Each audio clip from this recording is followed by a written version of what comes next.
audience is encouraged to attend and listen but must remain respectful. No disruption, shouting, or commentary during candidate responses. In events of a technical issue, microphone failure, etc., the debate will be paused briefly to allow resolution. Debates may be recorded and may made available for public viewing. Media representatives are welcome but must adhere to designated areas and guidelines.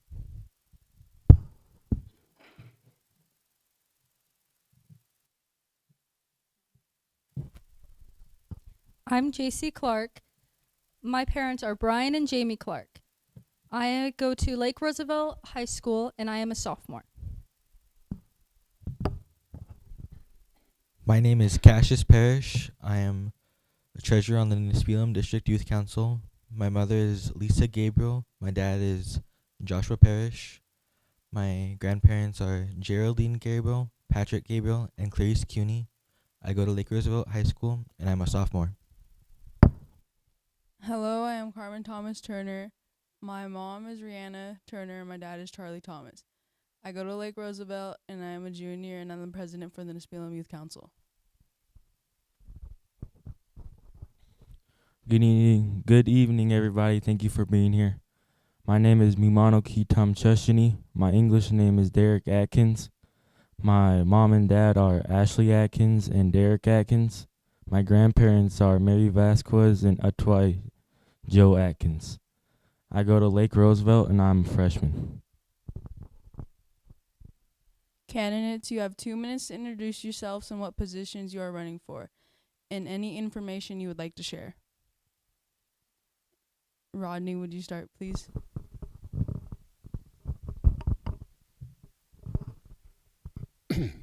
Tots Kalawit. White Haskell Halt. In Shai Squeeze Tip Yalahna Tsitskin. Good afternoon, everybody. My name is Rodney Costin. I'm running for position 2 at the Nespelem District. I'm very glad to be here and thank each one of you, the youth, for putting this on this evening. And that's all I have to say. Thank you.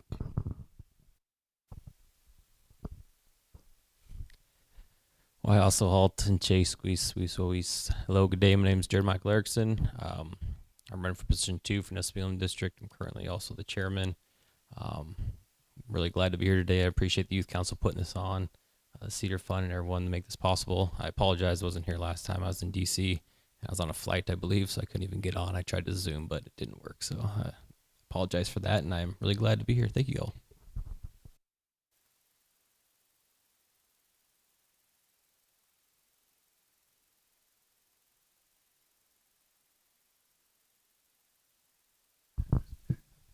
I'll start over. Why Huskahali Hutkani Squeeze to Limptus Buskanwik Chinnis Piayat. Badger's my name, Andy Joseph Jr. I'm running for position number 1. Currently, I work for the Native Project in Spokane and NARA from Portland, the Urban Health Centers, and also for the American Indian Health Commission on a couple of contracts as a consultant. And I'm really happy that our youth are being able to put this on today. Quite living.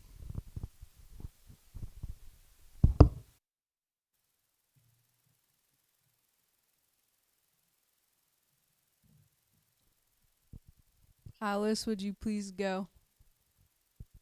Or you want me to repeat?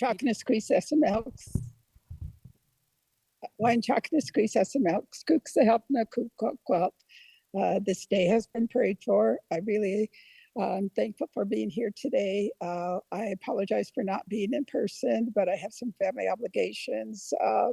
I lived quite a while here in Chiloquin, about 10 years, and so we do have family cemeteries here.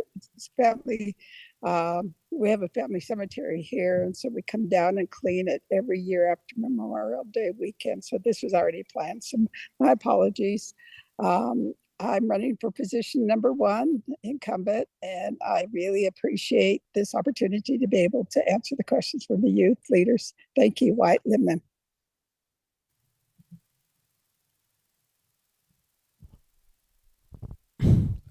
Okay, we're now going to start the questions. We'll start with Dr. Rodney Costin. Can you share your plans for supporting education programs and youth activities in our community?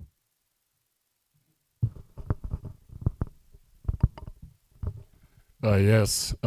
Actually, that's a pretty loaded question for me right now. We just completed our Nespelem Summit, or our Traditional Food Summit. And with this summit, we really looked at this as an opportunity to teach our young people. And we just spent the last week with many different activities connecting our elder people to our younger people, talking about the traditional foods of our people and a lot of our traditional protocols. And we had an excellent week. The first day we actually spent pit cooking moss and setting up a longhouse teepee, which we engaged tribal youth. And we invited youth from the different schools all across the reservation. And then the next day we actually invited a lot of our tribal elders in a forum to share a lot of their knowledge and their information. And then yesterday we had a forum with the day was spent with state and federal officials. And we talked with them about many of our issues of access. And many of the messages of our elders there was to our youth to listen and to learn. And so if there's any different ways that we can share and give our youth those experiences and pass on that knowledge to them, that's what the entire week was just about. As a matter of fact, I'm a little bit peaked right now because we just broke down the community center. We had a giveaway today. We had 3 different presentations.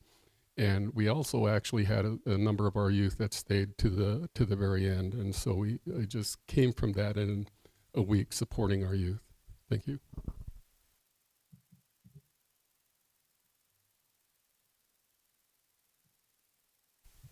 Could you repeat the question real quick? Can you share your plans for supporting education programs and youth activities in our community? Yeah, we've been doing a lot of things lately. There's one thing that we've been doing that I want to talk about, and it might not be directly where the youth might see it, but we're started the North Star Initiative. Really trying to figure out what's going on with our youth. Why are they getting into trouble? Why are they getting into drugs, alcohol, and how we can better do what we need to do as a tribe, listening to the youth, having them take surveys, work with all the local school districts to try to initiate that. It's taking a lot of work, and there's going to be a lot of school districts involved, but all the students are important. So we're trying to figure out what's the issue going on. I mean, a lot of that happened after COVID too, but I think it's been an ongoing issue for a long time. And I know I went to Iceland in 2023 or 2022. The governor sent us, Colville tribe, me, and then 5 other tribes to go and look at the ice-slagging prevention model and see what we can do for our youth. And looking at theirs as a data-based model that they utilize. And so they see when kids fall off, and they have a lot of investment that they do in their youth. So more recently, we've been trying to invest with our Nespelem District and a lot of our Quam monies, specifically for youth activities. I know there's recently been and that's including not just leadership. That's leadership from our district as well, bringing these projects forward. One recently was the basketball courts in Nespelem we've been meaning to do for a while. That was submitted. There's also the rodeo, which also the junior rodeo is a big part of that. There was one that didn't go through for the Village Cinema, where they're doing a lot of arts, but that's okay if that one didn't go through. There's a lot of other projects we're looking at proposing. So we're trying to invest in our youth. And there they have kind of community centers even better than ours on steroids, where they have a lot of different things that kids can do. It's not just basketball. It could be chess. It could be arts. They have transportation to and from school, so you're making sure that the kids and parents haven't having to worry about transporting their kids. And so I know my time's almost up, but there's a lot to talk about with that. But yeah, that's what we've been doing, a lot of those projects, trying to make sure there's stuff for our kids to do so they stay out of trouble.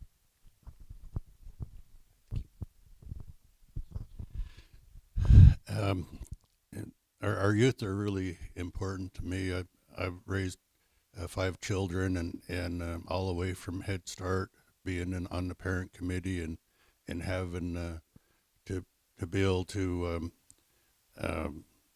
help decide where the funding that comes in for Head Start. where it's going to go and how they spend it. And then when the kids went on to grade school, I was on a parent committee, and we get to decide how JOM funding gets spent. And that's mainly for like our low income families and that need supplies and stuff like that. If they have special projects, and we decide to fund them, and then that goes to the school board.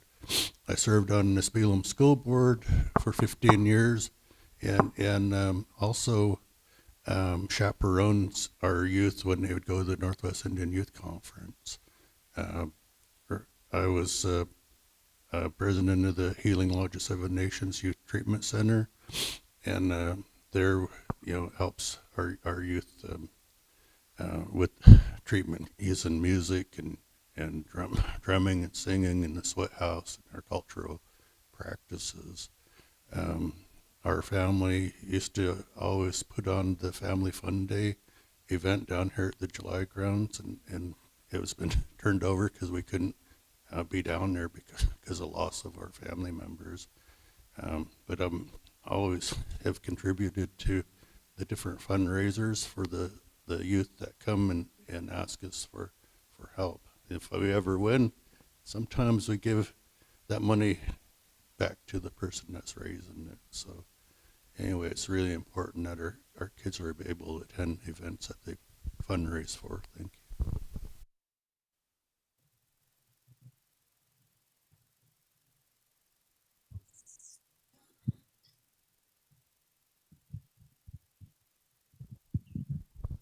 Dr. Allison Ball, are you there?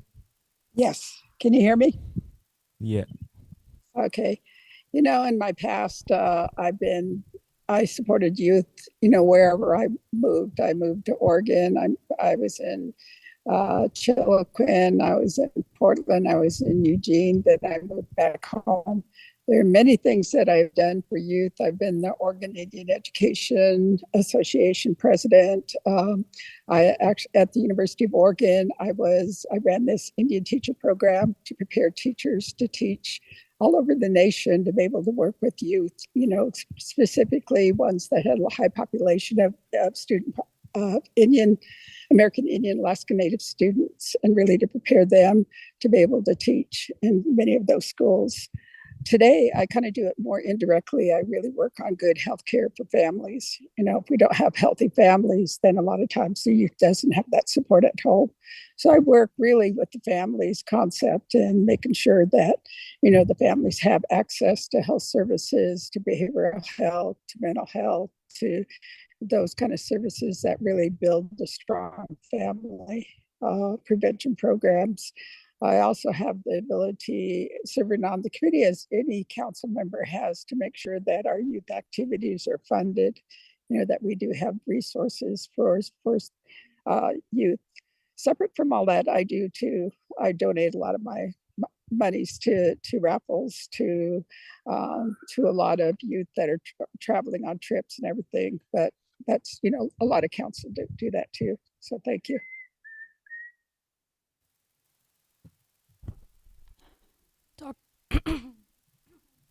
Dr. Allison, can I come to you with the next question? Yes. The next question is, how will you guarantee that young people are meaningfully represented in decisions about their future? I think by continuing to support through your guys' efforts like youth leadership, I think to be able to promote, opportunities for youth leadership. But also, we just met consultation schools probably about a couple of weeks ago. And one of the things that I noticed is that they didn't actually have TAG programs, talented and gifted. And that was something that I openly communicated, that I thought, that it would be worthwhile to make sure that we have TAG, because there's many different kind of leadership opportunities.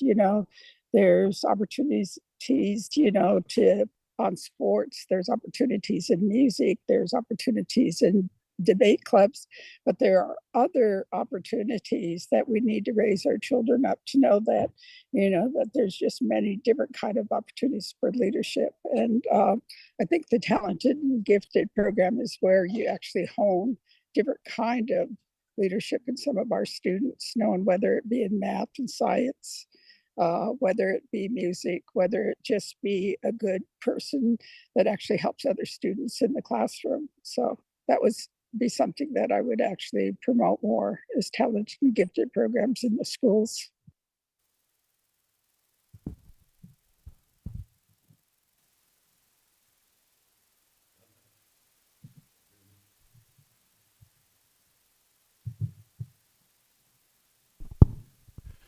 On that question, in 2003, we had was told that only 45 of our youth would be able to be employed with summer youth, and anyway, I told them we got way more summer youth people than that. Back then, Ricard Tuplin was the director of our TANF program, and he came in and said that they could employ 175. And anyway, that was really awesome, because we was able to employ all the summer youth that came forward to be on summer youth, and to me that was fair for everyone, because how would you pick and choose if we only had to do the 45? Anyway, it was, to me, I think that everything needs to be equal, and kind of like how I was talking about the JOM funds. They're some of our people are at a disadvantage if their families don't have enough funding. Sometimes they're being raised by grandparents or by one parent and only one income. So we look at programs that try to balance the difference and give everyone an equal chance to participate. Thank you. Could you repeat the question? How will you guarantee that young people are meaningfully represented in decisions about their future? There's one for one, we have you guys as youth council. We appreciate any time you guys have came into committee to provide input for us. That's what we want to hear from. We've had a lot of other youth groups come in. We're trying to figure out how we can incorporate that more into some decision making we're doing. I initially talked about the North Star model. That is the youth telling us exactly what they want and what they need, and what do they want in their community, what do they want to see, what projects they want to see. So those are the things that influence what we're doing. I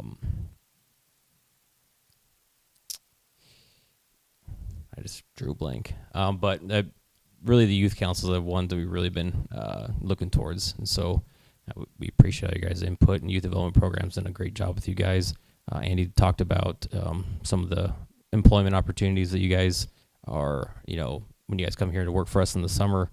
That's been huge. That's how I started off my career when I got into biology. When I first I was 8th grade going into my freshman year, so not even in high school yet, and I went and I worked for Fish and Wildlife, and it wasn't the funnest job at times, but I learned a lot, and then I ended up essentially becoming an intern and going to school. So we're trying to figure out how we get youth into these positions and encourage them. There's a lot of internships we have going on for you guys, because you guys are going to be our future leaders. We want to make sure you guys are taking any input you guys have when we make some of these decisions, because they impact you and you're going to be sitting at these tables in the future. So I know Cassius is on the NCAI board for the youth. It was great to see when he got to be there, and yeah, you guys have all done great. Appreciate you guys.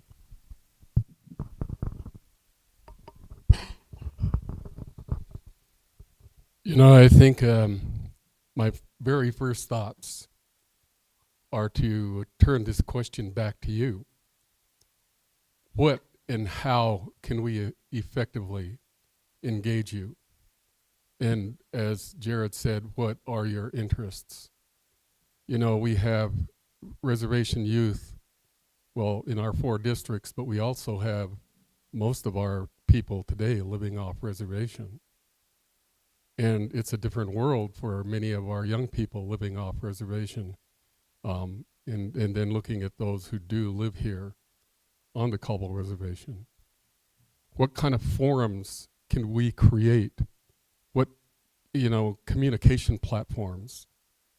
Today, we're in a different world where, there's a lot of different social media platforms that youth are obviously engaging in and engaging each other, with those platforms. And I think it would be good for us to connect our youth.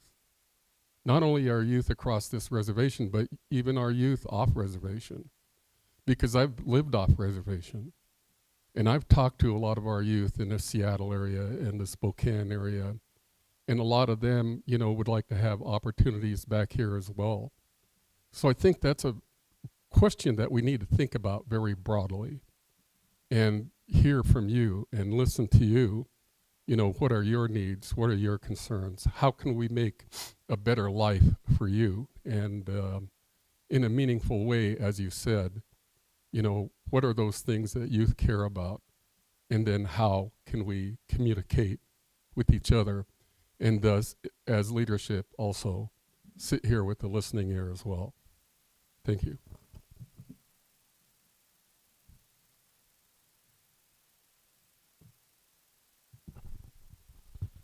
Starting with Dr. Rodney Costin, how will you manage our tribe's resources responsibly while also expanding our financial opportunities? Could you repeat that again? How will you communicate with community members? Oh, wrong one. How will you manage our tribe's resources responsibly while also expanding our financial opportunities? That's something that I think about a lot. And then when I was actually the chair of the tribe previously, I have always said that, we cannot, it would be very difficult for us to make any profit or have profitable programs here in Okanagan and Ferry counties. Because, our counties, are very rural. And we just don't have the demographics to support this. I really believe our opportunities are off reservation, and I really have strongly voiced that message, including looking at how can we create those opportunities off reservation. And I really pushed, for us to look at, developing our gaming operation at Pasco and putting that on the council's agenda each year when we went on to a retreat. Because I really think our opportunities exist there where, there is the population that will support it. We need to create jobs. We need to create opportunities for our people. And, if you can imagine, that we could create those opportunities at Pasco and, where our people could move, could live, that area of the state is one of the fastest areas that is growing today. In population, and it's within one of our traditional territories, so we have a lot of opportunity there and in other places as well. And I agree with you, we really need to think about efficiently using our resources. Look at how many vacant, buildings we got across our reservation right now. We've got the hotel and the restaurant, we've got over in Omak, we've got the bingo hall. All of those are sitting vacant, and they're looking pretty badly. I think we need to look at those resources as well, and how could we utilize them? Thank you. Is this still on? Okay. Can you repeat the question one more time? How will you manage our tribe's resources responsibly while also expanding our financial opportunities? So when I first became chair, I guess it was 3 years ago now, my main agenda point coming into that strategic meeting we had with council was to get us towards financial sovereignty. In my opinion, you can't truly be sovereign unless you're financially sovereign. And there's a whole component to sovereignty, but that's one of the biggest ones, I believe. That if you're fully relying on the state or federal government, that you're essentially at their mercy if they decide to pull funding. I mean, we're in that time right now where there's potential for those cuts to happen. We've seen some here and there. They've been pretty minimal, and we've mitigated those, but there's always that chance that the state or federal government can pull that funding, depending on if the state's having a budget issue like they are right now, or if the federal government's deciding that they want more efficiency in their minds of what that is. So to be at their mercy is not a good place to be. So we set some goals after that, and more recently, after this last one, we set some by resolution to get us certain thresholds for our administration and our boards and how we're going to get there. So we've been diversifying our portfolio. I don't want to fully rely always on timber or some of our resources here. We have great staff to do a great job in those departments, but I also just don't want to put that pressure all on them. So we're trying to diversify. We're trying to look at government contracting. We're looking at building an ammunitions factory. Some tribes have also wanted to partner in that. We're looking at how we can export stuff through some of the ports, potentially with like Puyallup. They own one of their own ports now. I know Chehalis is looking at buying a port. There's ways to export things. We're also looking at some within ag. But that's kind of, I come from wildlife biology background, so I don't want to convert more stuff to ag. I want wildlife habitat, but there's ways we can do that within ag too. There's a lot of things in health. We're doing a lot with our tribal healthcare authority that we're forming. A lot of that has to go back to health related things, but there's things that we can do that we're trying to really diversify our portfolio and not rely so heavily on our resources here, but also, like Rodney mentioned, try to improve some of those things here that we have. And we need that outside money coming in. So thank you. Time's up.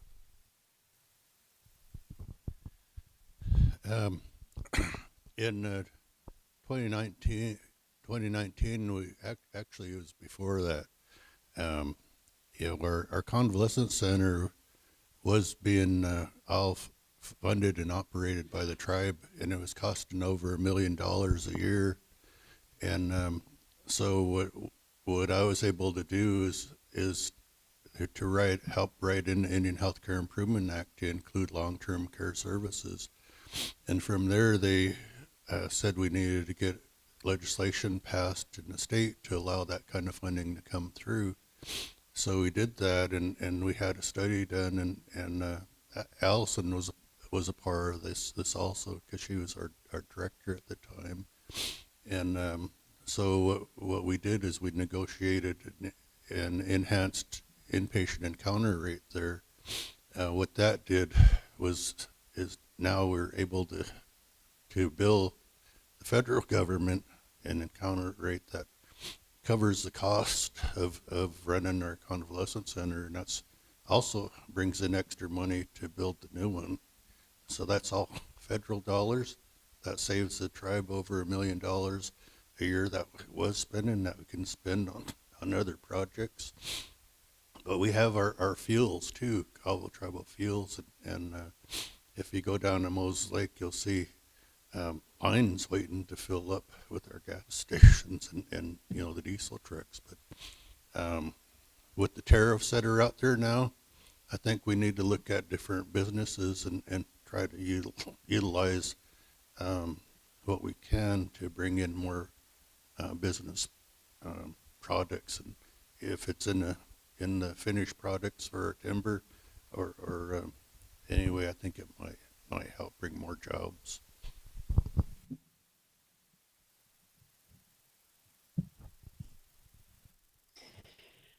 I agree with everybody, what was said. One of the things that we have to is we need to really diversify our funding stream. Right now, we're just really heavily dependent just on our casinos, forestry, and grants and contracts and our indirect. And so as we expand and we start diversifying our funding stream, we've actually done a real good job in health. We've been able to use the convalescent center, the sample oil treatment center, and then we'll be 638ing the OMAC clinic and the Nespelem clinic, and we'll be able to actually bring in a lot of healthcare dollars that we didn't have access to before. Part of that funds is being real smart about it and investing it back into our healthcare and expanding our healthcare. That would probably include prevention, other wellness centers. That is being real smart.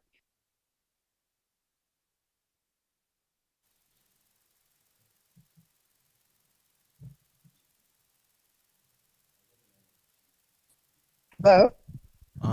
You cut out. Could you? What should I say? Okay, I'm going to turn off the video for a little bit. Can you hear me? Yeah. Could you repeat like the last 30 seconds? Okay. Okay, so what we need to do is really be strategic about other businesses that don't generate money right away. because we know we'd have a 5-year investment into those programs. So we need a feasibility study. We need a business plan that includes an operational plan to show exactly how long it will be before we get our return, and just make sure that we have the dollars to cover it. Thank you. Alice, I would like you to go first after I'm done with the question. How will you communicate with community members, especially youth, after you're elected?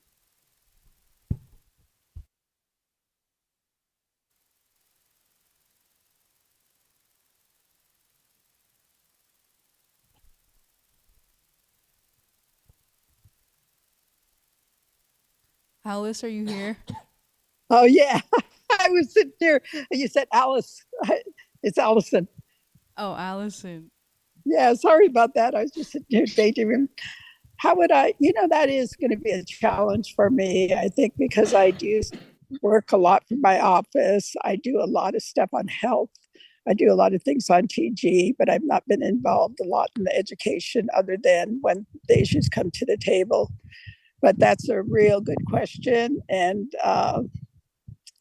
that's something that I'm just going to have to reflect on. And I apologize that I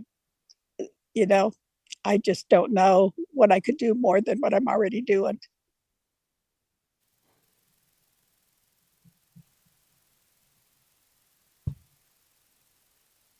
Thank you.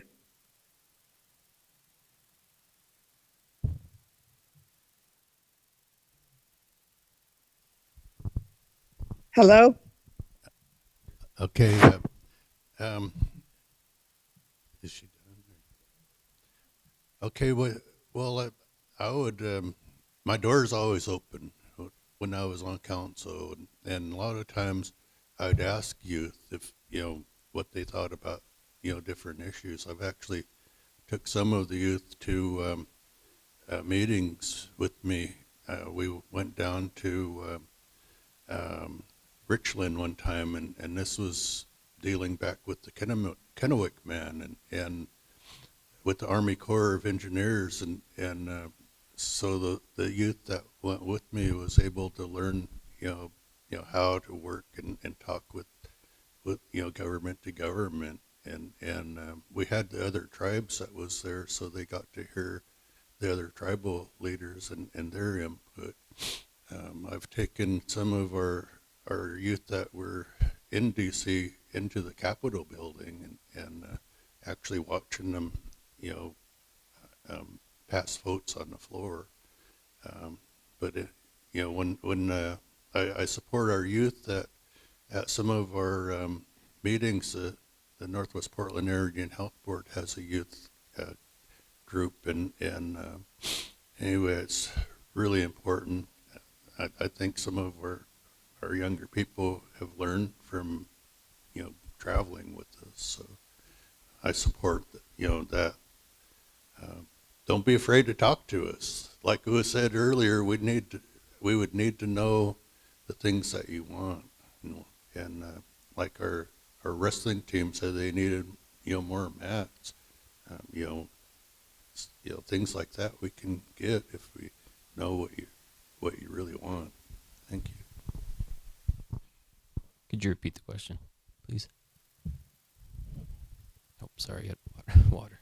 How will you communicate with the community members, especially youth, after you're elected? I think I've currently done a great job communicating with our membership. I mean, there's a reason why we've expanded a lot of our social media presence. You guys probably see that a lot in Instagram, probably seen a lot on Facebook. We're trying to also maybe you'll see us on TikTok. I don't know, but educational things, trying to show the membership what we're doing, projects we're doing, what our departments are doing. Because I really want to showcase what the tribe is doing, because we do a lot of great things. It just never gets put out there as much. And so when I became chair, we did an emphasis on that and social media, because we really want to get that, because we know it's a big component of especially our youth and how that communication is done.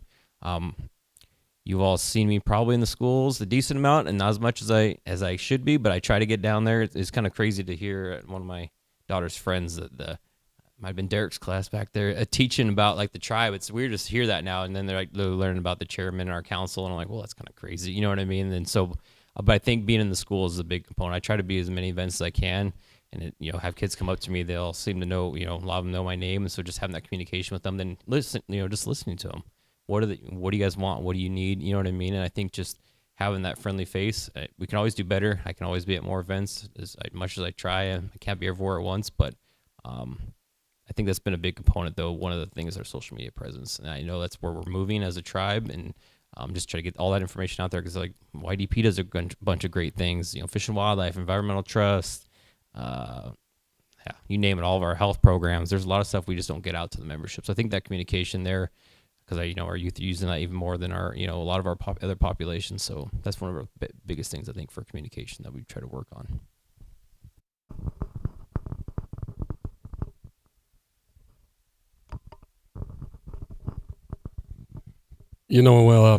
My first thought was, we do have education programs, some of who have actually facilitated with you tonight, right?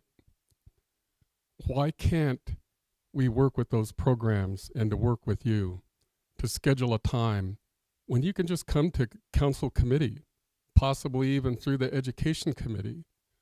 If you schedule the regular time, maybe monthly or bi-monthly or something, where the youth could just come to council and have the face-to-face discussion, and you could bring up maybe issues, that you would like, council to be aware of. I don't know about social media all of the time. I think there are some really good opportunities there. But when you look at broadband across our reservation, there's a lot of challenges out there. And there's a lot of our families who don't have computers or who don't have access to broadband. When I was on council, we were trying to look at ways to improve that. But we lost track completely of some of our youth, and our high schools were actually reporting that because they had no way of being able to communicate with our young people through social media or any broadband media programs. So thinking about that, it's like, well, we can say, yeah, we'll put things out there on broadband and social media, but are those youth would they reach that message, and how would they interact back? To me, I like face to face. We just spent a full week face to face with youth, with our elders. And, as a matter of fact, today I asked the young man to do our closing prayer or our afternoon prayer. And I thought he did an excellent job with that, giving him that opportunity. Thank you.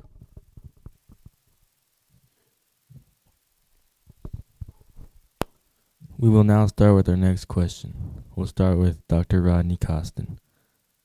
What leadership qualities and skills do you believe are most important for young people to develop, and how can adults best support their development of these qualities? I think first of all, it's always, when I left the reservation for my education, I had an elder tell me, don't ever forget where you came from. And I think that was a strong message, knowing, I am a member of the Caldwell Confederated Tribes. Remembering the history and the culture, or learning more about the history and the culture of our people. Because how can you protect or exert any leadership, anything, if you don't understand that, first of all? How many of you know about the Treaty of 1855? How many of you know about how our 12 tribes arrived here on this reservation? How many of you can say what tribes you descend from? Those are very important. Education is very important, and it's very difficult. Once you leave the reservation, it's a cultural shock. And I went through it. I went to Washington State University. I grew up on the Caldwell Reservation. And once, when I left and I went to the university, a mainstream university, I was the only native person in an entire building of a dorm facility that had probably, 600 or 700 other, it was a men's dorm. It was a huge shock to be there. And then also, that responsibility was placed onto me to go to class, study, learn. All of that's going to be placed on you now, moving forward. and how will you achieve that? I think those are qualities that are difficult to learn. But I think given our youth that opportunity to go to those colleges ahead of time, we know when that happens, the chances of that youth succeeding in colleges greatly increases. Could you repeat the question? What leadership qualities and skills do you believe are most important for young people to develop, and how can adults best support their development of these qualities? Yeah, that's a tough question, but I believe that everyone's a leader in their own way. We all have different qualities that make us different, and to say that someone's better than this, better than that, it's hard to say. So if us as adults or us as teachers can really hone in on what those individual students or youth are best at, I think that's the best way that we promote that within them. And that's hard within a educational system like we have. It's not ideal. It's a lot of stuff are standardized, right? And so, but I think we have a lot of great teachers that are trying to figure out what skills someone might be best at and how do we bring that out in them. And that's not to mean that you can't learn a lot of other skills, communication, public speaking. A lot of those things are hard to do, but a lot of those, I asked a couple people, one being my dad and one being our executive director, that I thought were good public speakers. And I go, well, how did you become a good public speaker? And they didn't have an answer for me. They said, you just got to do it. And some of those things you just have to get into that and get experience and exposure to, and you could excel in it. And so just find out what you're good at. And that might not be on council. That might not be on the youth council. That might be in some other form or fashion. You might be great at learning our languages, and that might be you lead and instructing. You lead others to become fluent in our languages. That might be you're a great fisherman. You teach people how to fish. There could be a lot of components to that. And so I think that's, it's a tough question to ask, because I think each individual is their own leader in their own way. And it's just figuring out what you love in life and do that. And I think our educators are doing a better job at bringing that out in our students, but it is hard in the kind of systems we have today. So, but again, thank you.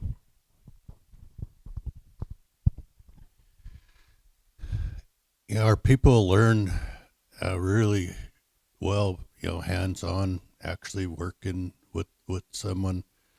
I've learned something every time I've gone to the Longhouse. I've learned something, some very special trainings every time I would go to different winter dances.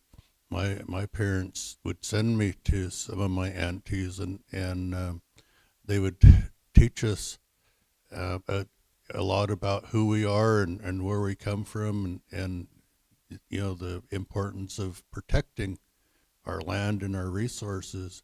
So if you hear that enough from our leaders, they might be spiritual leaders, they might be political leaders. I was raised around my dad, who was on council, and Lucy Covington, my grandaunt, and my grandpa George was on council. So I would say our elders have so much advice that they could teach you, and once you learn and hear how different people talk, it's going to come to you naturally. But you gotta take the time to listen, and with that, you'll get the courage, and next thing you know, they might be ringing the bell for you at the Longhouse, during one of their dinners or something, or you might, you'll probably step forward. To me, that's really important. Education and learning all you can at school is very important too. So study hard, and it'll come natural to you to become a leader and just whatever you want to be.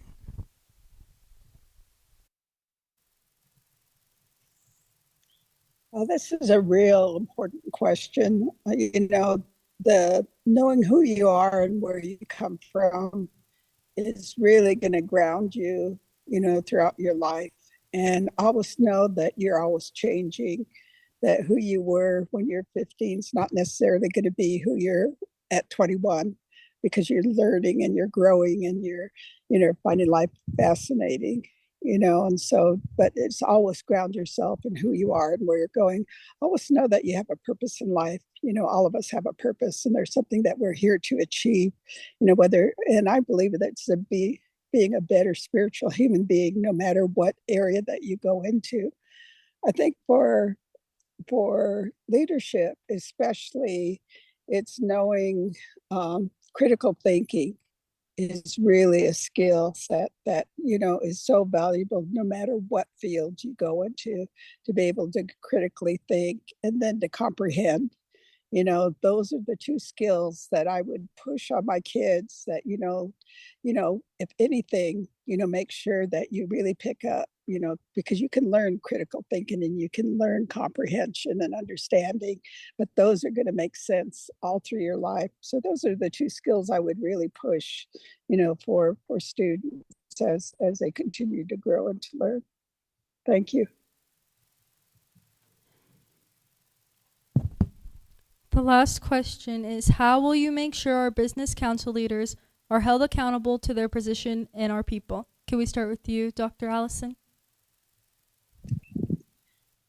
Everything I do, I ask myself, is this something that I would do to my mother? My mother is gone now. But if I couldn't do this to my mother, then why would I be doing this to another human being? And so I critically kind of analyze that, as something that makes me kind of pulled to a certain value, a certain moral. My grandmother's words all the time is, to be very honest and to be not lazy. That was like how she would always say, not lazy. So it's to be a hard worker. And so I always remember my ancestors and what it took them to get us to where we're at today. And so when I remember that, I don't want to disappoint anybody. I don't want to disappoint my mother. I don't want to disappoint my father or my grandparents. And so I continue to try to be the best person I can be. And that includes making decisions at the table. And sometimes, it becomes real hard, because sometimes you want to do the easy way out, but you just have to you got to stick to what is the right thing to do. We all know what right and wrong is.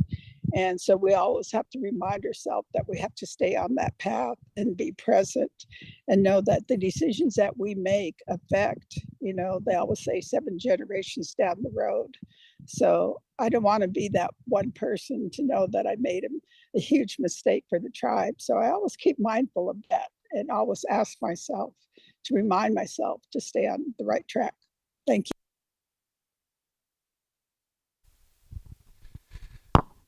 One of the greatest teachings my dad taught me was to that we have to think about what we're going to say before we say it, and he said in Indian that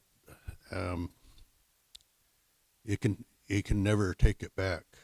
Once you say something or do something, you can never take that back. And so that gives me like a conscience. It's like there's I always tell people it's kind of like the I don't know, you guys are probably too young for Fred Flintstone, but he had one guy on one side shoulder and another guy on the other shoulder, and one would be trying to get him in trouble, and the other one would try to keep him, being a good person. So we have to make sure that we're honest and that we really think about what we're doing so that nobody gets harmed. Sometimes the decisions at the table are tough, and sometimes it will impact people in not too good of a way. So we have to that's where we're thinking about what we're doing. It is really important in the decisions that we make. Strategizing, sometimes it takes some time too, listening to all the council speak about an issue, and then because sometimes the simplest answer might come from one of them and it will make sense, and then that's how you vote for those issues, so it will benefit more of our people. Can you repeat the question again, please? How will you make sure our business council leaders are held accountable to their position and our people?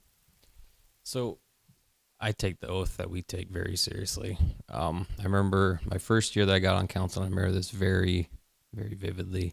My Aunt Becky, and she might be watching this, I don't know if she is or not, but we were out here just right outside these doors, and we're having our celebration, and she pulled me aside, and she looked at me, and she goes, "You remember who you come from?" And she was talking about Chief Barnaby, and she goes, "You come from Chief Blood?" And I go, "Yeah." And she's just like, this look in her eye, like it's like an outer body experience for me. Like when she told me that, and she's like, "Remember where you come from, and you make sure you make the right decisions when you're at this table."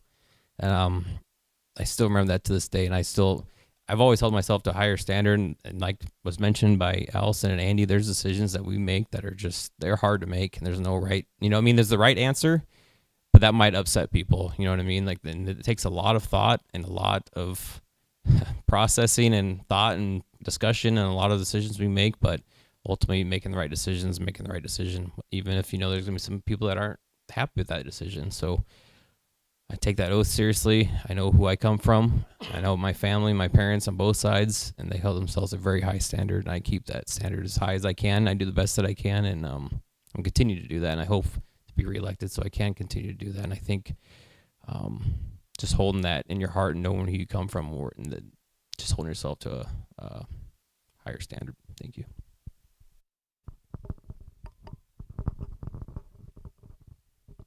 I think the question that you ask is a very important question. And, for me, I really felt all the time that I was on council that I never compromised my integrity. And that is very difficult because, when you are on council, you are faced with a lot of decisions. I always used to think about this, that I didn't want to do just the politically correct decision. And think about that for a while, because you're faced with that as a member of council all of the time. Maybe it might be somebody who is coming in and lobbying but is that in the best interest of all of the people for the Caldwell tribe? I used to think about that very heavily many times, and I agree. I felt that, the standards that I had for myself, I had to set very high, meaning that I had to show up to work myself every day. I had to be accountable to my people. If I was on travel, I had to think about that. Was that travel something that was worth taking for the benefit of all of our tribal members? Because I'm spending all of our tribal members' money and resources when this is done. And so I took that very seriously, and I tried to uphold the standards for myself and to be there, to be accountable. And, with that expectation that those committee chairs of all of our committees on council, that I respected them and their positions as well. And, that's not always easy to do. People used to say, well, how can you work with that person or work with that person? But they're elected officials. So I think holding that accountability high for yourself, first of all.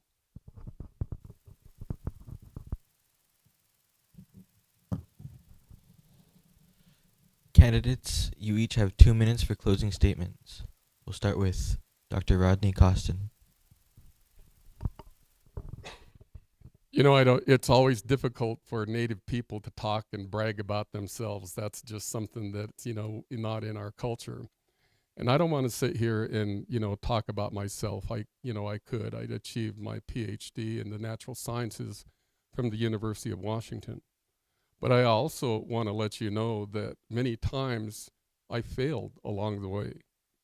And many times you will fail as well.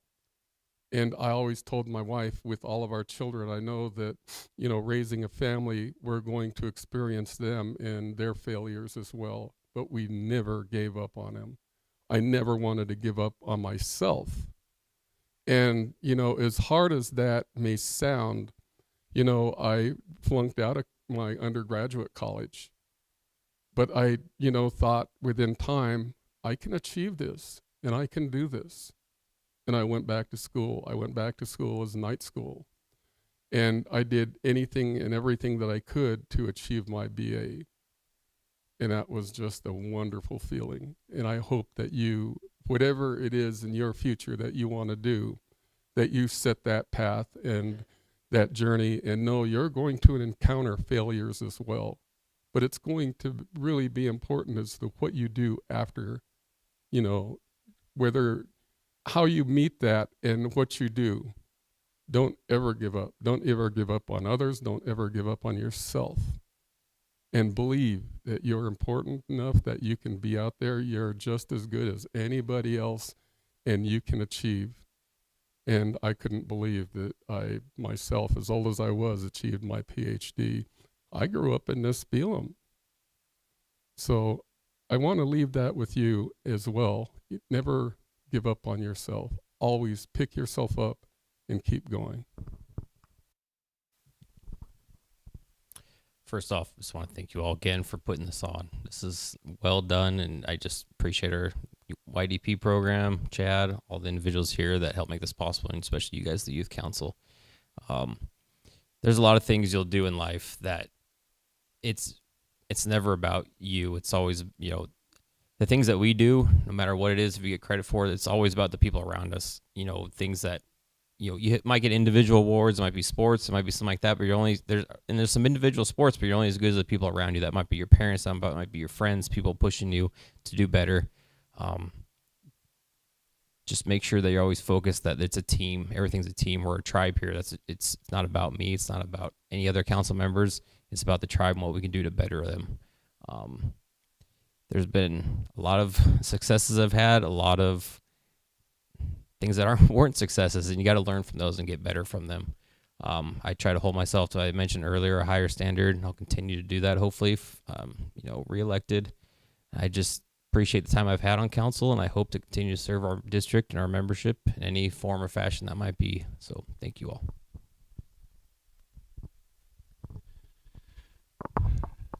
You know, as you look outside and you see our mountains and our you know, we have rivers and we have lakes and all that we spend on our, you know, bringing salmon over the dams, and there's so much out there that we have to be able to protect, and you know, this past week we did a, you know, part of the food summit, and you know, the animals that helped feed us, and the roots and the berries, everything out there that we have to protect and always preserve. It's got us through the hardest times. Our tribe's going to be coming through some tough times with this administration, and to me, I really believe that it's important that we have people at the table to make sure that there will be a future. Hopefully there will be this, you know, the jobs and things that will help provide for you and your future families. So to me, that's very, you know, very important. So I want to be that voice to be able to help, you know, bring a balance, strategize, and help, you know, some of our younger council that need to start going to these different meetings and help train them in with my experience. To me, that's very, very important. We need more people out there lobbying for you, for our resources. But we gotta be careful too. We need to be cautious what we say.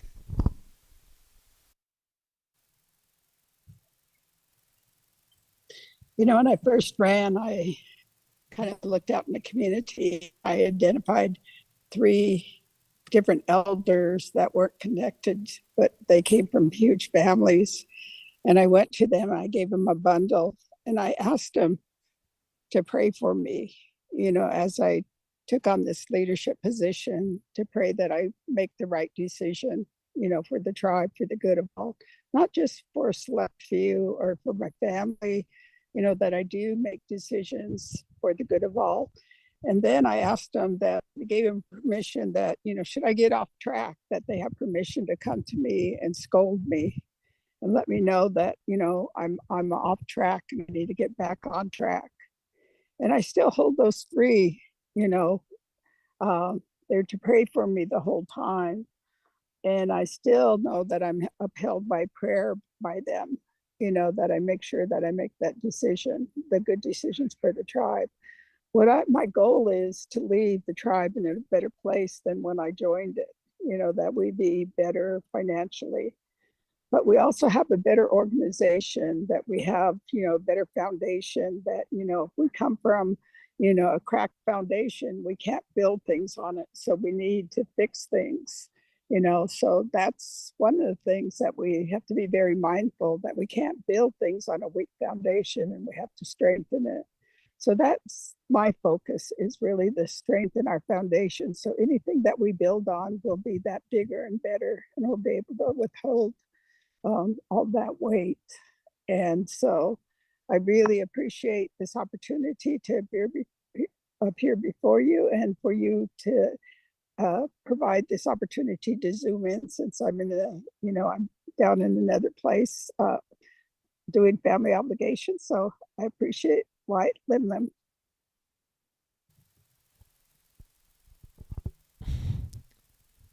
Thank you all for coming. I'm going to wish you guys all luck in the general election.